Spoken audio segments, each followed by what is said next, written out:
For the first time, you can control your pots and pans with 0 to 250 degrees instead of 1 to 9. This means that nothing boils over or burns even if you turn your back to the cooktop, and it opens up a whole new world of cooking techniques. With stove, you can boil in a controlled way so nothing boils over, even with the lid on. Start by setting the temperature to 120 degrees. This allows the water to boil quickly. Once it's boiling, set the temperature to 100 degrees. At 100 degrees, the bubbles are very small, and many people think that large bubble is good, but that is completely wrong. And there are 3 reasons for that. Water is 100 degrees regardless of whether it bubbles a little or a lot. Your food does not cook faster with vigorous boiling and large bubbles compared to controlled boiling with small bubbles. Vigorous boiling can overcook your food and boil the flavor out into the water. Large bubbles are just a sign that you're wasting energy. The optimal approach is small and controlled bubbles, which you can easily achieve with stove.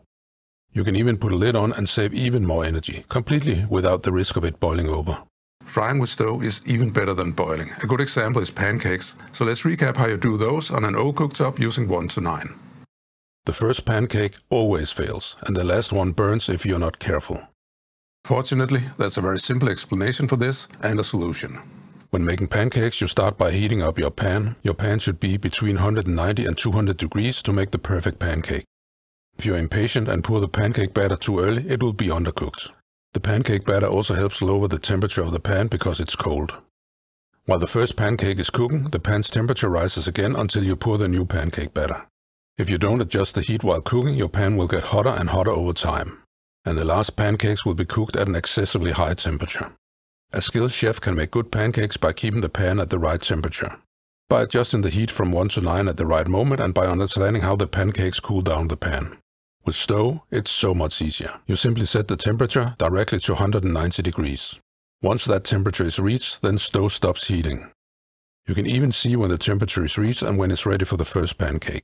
When the pancake batter is poured on, the pan cools down. Stove automatically turns up the heat and ensures that the temperature quickly goes back to 190 degrees.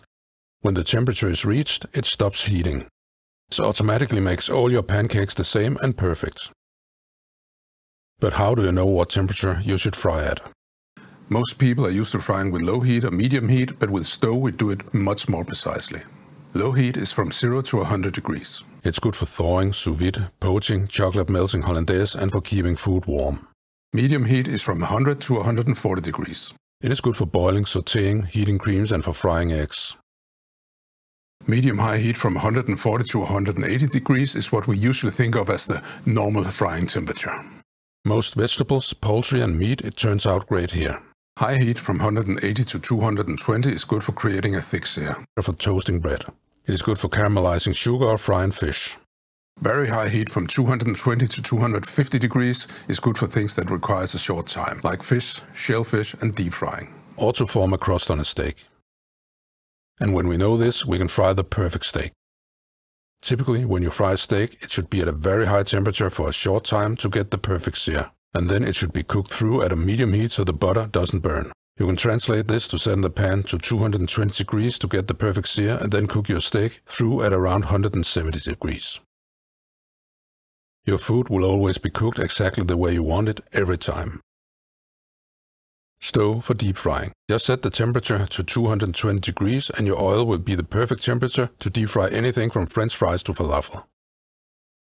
Use 58 degrees to avoid separating your béarnaise sauce.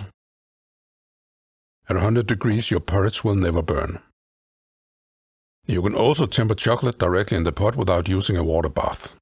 And you can cook sous-vide directly on the stovetop because the temperature can be controlled with 1 degree precision. If you're a food enthusiast, you may have already heard of sous-vide. It's a technique where you vacuum seal your ingredients and then cook them in a water bath at a precise temperature. This results in an even cooking all the way through. You can use your stove and your stove pot, just switch in the cooking zone to sous-vide mode and cook away. You can even do it on 4 cooking zones at the same time with different temperatures. For vegetables, you don't even need to use plastic. Just cook them directly in water at sous-vide temperature. The reason the stove works so well is because the temperature sensor in the cookware talks to the cooktop and makes the precision possible. We think of it as a single unit that talks together instead of other companies that make cooktops and cookware separately. When you buy a cooktop, you'll receive a booklet with a Getting Started guide. You can find more than 150 recipes in the app or in our cookbook, Cooking with Temperature. It is the first cookbook in the world where instead of saying, for example, medium heat for a recipe, there's precise temperatures for everything. When you purchase an induction hob from Ztove, you receive a 3-liter pot and a 24cm frying pan for free. We are very sure that in 10 years no one will use an old cooktop using 1:9. However, you can still use your old cookware as if it is a regular induction hob with settings from 1:9.